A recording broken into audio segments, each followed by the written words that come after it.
Parang meron ditong sitwasyon na parang the vibe that I'm picking up right here is sitwasyon na parang mahirap paniwalaan. That's the word that I'm picking up. So maybe there is something here na parang baka nagulat ka, ta's parang ang hirap naman nitong paniwalaan, yung gano'n. So alamin natin ano nga ba yun specifically. Yeah, iisipin mo talaga 'tong mabuti.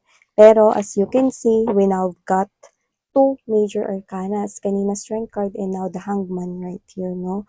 Ibig sabihin, itong pangyayari na 'to, okay, or itong sitwasyon na 'to, no, nag-interfere si universe dito. Yan, see?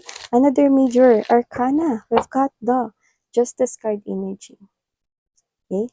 And then seeing right here na this is something here na posibleng nilagdaan, silyado, and in picking up na this is something here related to your love situation. So another major arcana, OMG, fourth major arcana, destiny.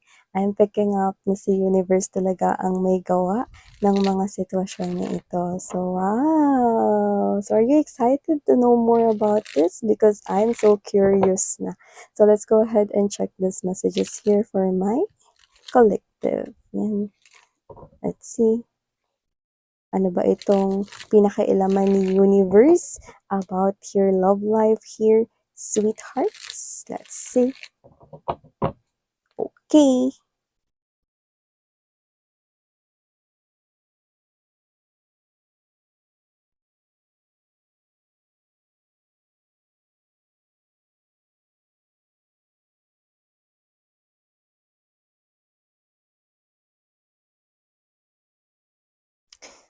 Sa tingin ko may nagsisimula kang mapansin dito. That's what I'm picking up. So, kung sino man 'to, posibleng magkakilala kayo. Actually, parang hindi nga kayo magkakilala lang, eh, parang friends kayo, 'yan. Or baka ito ay magsimula as friendship, 'yan. So, I think there is something here that you are noticing or that you start to notice, 'no? Nagsimula mo itong mapansin. So, let's get more information. O kasi nagtutuloy-tuloy ito kaya napapansin mo, 'yan.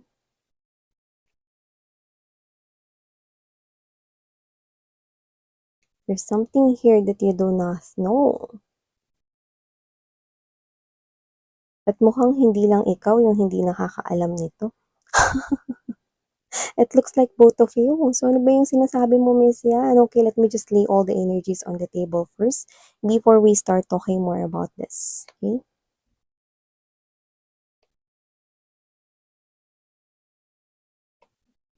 Oh. Ay, wow. Okay. Wow. Surprisingly. Okay, I'm gonna tell you, okay, later. But let me just greet everybody first. Hi and hello new subscribers! Kamusta? Ako po si Yan. Welcome po kayo rito sa aming community at sa mga returning subscribers or returning viewers. Thank you sa inyong walang sawang pagsuporta po sa akin. So, wala po tayong gender dito, babae, lalaki, LGBT, lahat kayo welcome. You can click rose if you want. Of course, you can do that. And at the end of the day, palagi po kayong may free will, free rin kayong gamitin or use iyan. So, yun yung mga babes, no? Wala rin tayo ditong gender, ba, lalaki, LGBT, lahat kayo welcome. At yan nga mga babes, so nakita ko rito that someone here, you start noticing yung mga actions niya, you start noticing yung mga parang mga moves niya rito, no? And I think, this is someone here na pwedeng kakilala mo, no? Tapos naging close na kayo, friends na kayo, no? Pwedeng katrabaho mo siya, naging close na kayo dahil lagi kayo magkasama, no? Nakita ko dito that it was start here as friendship. Yung iba naman, pwedeng bata pa lang kayo, friends na kayo nito, no? I'm seeing na meron kayo ditong parang mga pag-uugali, no, ng mga bata. Parehas kayong dalawa, no? So, nakita ko dito, no, na hindi naman talaga kayo yung immature, pero I think, no, pag magkasama kayo rito, na para kayong dalawang bata, no, na madalas na parang mag-away. Madalas na hindi kayo nagkakasundo 'no, madalas na magkaiba yung opinyon ninyo 'no, pero lagi pa rin kayong magkasama. 'Yan 'no, yung parang you are already used to be with each other 'no, parang nasanay na kayo na magkasama kayo. So, regardless of time period. Sa iba kasi sa inyo puwedeng makikilala niyo pa lang 'to ta's magiging friends kayo, may mamumuong friendship rito 'no, and it will start here as friends. Yung iba naman, friends na talaga kayo ta's nangyayari na 'to 'no, so you start noticing 'no. Pero alam mo, I do pick up right here that this is you. You start to notice 'yan 'no, uunahan ko na kayo, wala ritong feelings and emotions, 'yan 'no, sa umpisa. Ganito kasi nangyayari rito, 'no?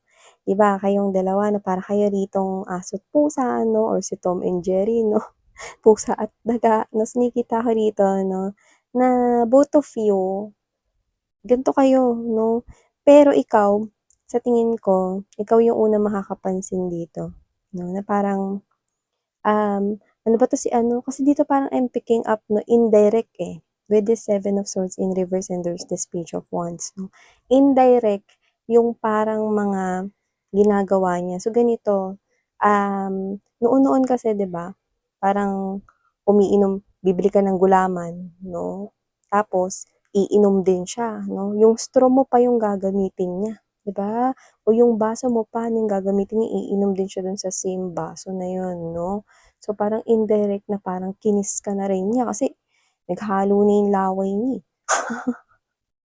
'di ba? Nainom mo na yung ano, yung straw, same straw lang kayo rito 'no. Yun sa pagkain rin 'no, bumili ka ng banana Q, yung kinagatan mo, dun din siya kakagat, 'di ba? So, parang nag-indirect kiss na rin kayo rito 'no. So, I do see na yung gano'ng klase yung mga bagay na una mong mapapansin. Parang iisipin mo, "Teka lang baka mamaya may gusto na pala sa'kin 'to." Ang daming gumugulo dito sa isipan mo with the Page of Swords energy, Eight of Wands, and there's the Seven of Cups na parang, "Teka lang baka mamaya may feelings na 'to sa'kin si ano na." Pero sabihin ko sa inyo, wala. Ikaw napapansin mo yun sa kanya, wala kang feeling sa kanya, and siya ginagawa niya yung mga bagay na yun kasi yun yung tingin niyang normal 'no, kasi close kayo 'no. So kung kunwari 'pag matutulog, "Dun ka nga, ang tayo bata 'no, aba parang may mali siya naman, dito ako ang lambot dito, you know." So parang whatever the case may be, may mga ginagawa siya rito na alam naman natin na yun yung usual na ginagawa ng mga magka-in relationship, ng mga mag-boyfriend, girlfriend 'no. So hindi ka man niya yung parang, hindi kayo gano'n 'no, pero alam mo yung 'pag sobrang natutuwa siya 'no, niyayakap ka niya 'no, and then sa sobrang saya niya 'no, posibleng naki-kiss ka rin niya 'no, sa cheeks or sa forehead mo 'no, sobrang saya niya. Lalo na kapag sobrang ganda ng balita, may gano'ng instances pero walang kayo, 'yan. Pero friends lang kayo, okey? At yun din yung tingin niya sa'yo rito. So, magiging super close talaga kayo nitong tao na 'to 'no, kahit yung iba sa inyo hindi pa 'to nangyayari 'no. So, gano'n and you start noticing, "Oh, 'di kaya may gusto na sa'kin 'to, niyayakap ako nito." O kinis niya rin ako, baka may gusto na sa'kin 'to 'no. Pero nakikita ko rito, wala. Kung paano niyo siya nakikita 'no, gano'n din niya kayo nakikita 'no. Friends rin yung tingin niya sa'yo rito 'no, friends rin yung tingin mo sa kanya rito 'no. But, this is something here that hindi ka aware at hindi rin aware yung person na yun, okey? At yun nga is yung parehas ninyong mare-realize 'no, na bago mo pa malaman na nahuhulog ka na sa kanya, sa kakaimbestiga mo kung may gusto siya sa'yo, is mahuhulog rin yung loob niya at the same time 'no, sa'yo. So, halos magkasabay or halos sabay niyo lang itong malalaman at mare-realize na ikaw kakahanap mo rito ng ebidensya kung may gusto ba siya sa'yo rito, baka hindi lang friends yung gusto niya, umiinom siya rito sa sariling baso mo 'no, or kinakain niya rito 'no, yung kinagatan mo na na pagkain 'no, tapos hinahag ka niya 'no, kini-kiss ka niya rito pero walang kayo 'no, kakaimbestiga mo ng ganyan 'no, hindi mo mamamalayang nafa-fall ka na sa kanya at siya naman Hindi niya rin namamalayan na mag-iiba na rin yung tingin niya sa'yo. So, halos sabay lang, 'no? Halos sabay niyo lang 'yan na maiisip rito. 'Yan 'no, Ace of Cups right next to this 'no, Moon card energy and there's this Six of Cups 'no. Iba yung bonding ninyo, magsa-start kayo as friendship which is maganda kasi parang diyan niyo makikilala yung isa't isa, maugali ninyo 'no, yung parang normal na lang, yung parang kahit na hinubad niya yung medyas niya ta's tinapon niya lang dun, ba 'yan, disgusting. Pero okay lang 'no. So, I'm seeing right here na two people na parang sinanay na muna kayo na makilala yung isa't isa 'no, lalo na yung mga baho ng isa't isa. So, parang sinanay mo na kayo makilala yung isa't isa 'no, lalo na yung mga parang mga nakikitang weakness 'no ng iba. 'Di ba yung iba kasi kapagka manliligaw sila gusto nila yung parang mabango yung maging tingin sa kanila nung girl or nung guy, 'di ba? Na nagugustuhan nila, na gusto nila parang lagi silang presentable, maayos yung itsura nila. Pero dito 'no, humaharap kayo sa isa't isa, ang gulo-gulo ng buhok ninyo 'no, baka mamaya may morning glory pa kayo sa mata. Okey lang 'di ba, kahit wala pang ligo, hindi pa kayo nag-aalmusal 'no, tumawid na kayo sa kabilang bahay and then, "Almusal kayo diyan." Gano'n ko kayo nakikita 'no. So parang nakikita ko dito na parang inihanda muna kayo sa ganitong klase 'no, ng sitwasyon 'no. Tapos nakikita ko rito na parang 'pag na-realize niyo lalo na dun sa mga unang araw na mare-realize niyong gusto niyo yung isa't isa 'no. Alam mo mga babes na magkaka-developan kayo rito 'no, ang tawag namin dati dun Kodak. Para dun sa mga kaedad ko diyan 'no, Kodak yung tawag natin 'no, 'pag may dine-develop na picture 'no. So magkaka-Kodakan kayo rito, magkaka-developan kayo rito ng hindi niyo namamalayan 'no, at parehas pa kayo rito na parang, "Ay, eto, eto talaga, ito talaga yung taong gusto ko, ay hindi." Yan, parehas kayo ritong parang at first in denial, pero nakikita ko rito na mahuhulog talaga yung loob niyo sa isa't isa kasi meron kayo ritong parehas na prayers. Doesn't have to be na every word is yun ha. Pero kasi meron kayo rito na kayo rin 'to, eh, 'no, ikaw at siya with this Nine of Cups energy right here 'no. Ito yung surprisingly, 'di ba, na kanina yung reaksyon ko nung naalala ninyo 'di ba? Nung nakita ko 'yan. Kasi kayo ito na meron kayong parehas na pini-pray at parehas na hinihiling 'no. Parehas na gusto ninyo dumating sa buhay ninyo 'no, yung mga ideal na partner and lahat yun nagfi-fit sa isa't isa. Entiendes? Naintindihan niyo ba? Ibig sabihin lahat ng mga hiniling mo 'no na universe, yung lalaki na blah, blah, blah, blah, blah, blah, blah, blah, blah, blah, blah, 1, 2, 3, blah, blah, blah, blah, blah, blah, lahat ng mga nilagay mo dun sa checklist na yun pinagpe-pray mo 'no, and siya ganun din 'no. Universe, yung woman of my dreams ay 1, blah, blah, blah, blah, blah, blah, blah, 2, blah, blah, blah, blah, blah, blah. So nakikita ko dito na lahat ng mga prayers na yun ay tinataglay ng bawat isa sa inyo. So, si universe 'no, hindi naman dahil sa tinamad si universe na hanapin yun, kaya hindi na nagpakalayo-layo sa universe 'no. Kasi etong kayong dalawa ay nagtataglay ng hinahanap ng bawat isa. Eh, kasi hindi niyo lang masyado nakikita yon kasi para kayong aso't pusa minsan, yung nakikita ko dito. Pero nakita ko rito ng offer 'no, 'yan 'no, mag-e-end yung friendship ninyo 'no, with the Three of Cups energy and there's this World card. Mag-e-end yung friendship ninyo because love will start to bloom. Kasi kayo yung nag-fill up ng checklist ng isa't isa. Eh, hindi ninyo alam at wala kayong kamalay-malay na yung dream guy mo, siya pala. At ang dream girl or dream woman niya ay ikaw pala, 'no? So, parehas kayo mga babes ano, na inihanda ni universe para sa ganitong klase ng sitwasyon, 'di ba? So, at first magiging in denial kayo about this 'no, because you're too close kasi. Masyado kasi kayong magiging close sa isa't isa to the point na parang at first magiging in denial kayo, ay hindi, hindi to love, hindi kami nagkakodakan ng feelings.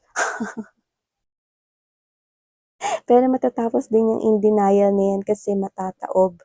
Because with the Six of Cups energy, these are actions na magtutuloy-tuloy, masisira at mababasag ang mga confusions. At nakikita ko rito na kayong dalawa ay kayo rin, no, ang sagot sa prayers ng isa't isa, 'di ba? So whatever the case may be, I think na itong klase ng connection to ay magpapatuloy kahit na maging kayo na. Maganda nito is may namuo na sa inyong bond, may namuo na sa inyo rito na friendship. Kaya nakikita ko na yung mga paparating na pagsubok ay parang maning-mani na lang sa inyo. Yan. For some reason, nakita ko dito ng initials na letter E, letter Q, letter T, letter P, at letter I. So, yan mga babes na maaaring initials nyo yan or initials niya or baka yan ang mga first letter talaga ng mga pangalan ninyong dalawa. So, whatever the case may be, I'm seeing this, no, as a happy couple at maganda, no, is hindi talaga boring ang inyo ritong connection, no. Nakikita ko rito na masaya at maingay ang inyo rito magiging samahan. Yung ingay na yun 'no is nakakatuwa 'no, hindi yun yung nakakainis 'no. Yung nakakatuwa na, "Uy, alam mo ang sweet ninyong dalawa 'no." Sweet ba yun? Yun 'no. So whatever the case may be, ang sweet niyo nga talagang tingnan, yan. So, ito ang mga mensahe na nakuha ko here for you guys. Thank you, maraming salamat and please do check out other channel if you're interested. Ang link ay nasa description box. Muli ako po si Yan. 사랑해요, love and light. 안녕.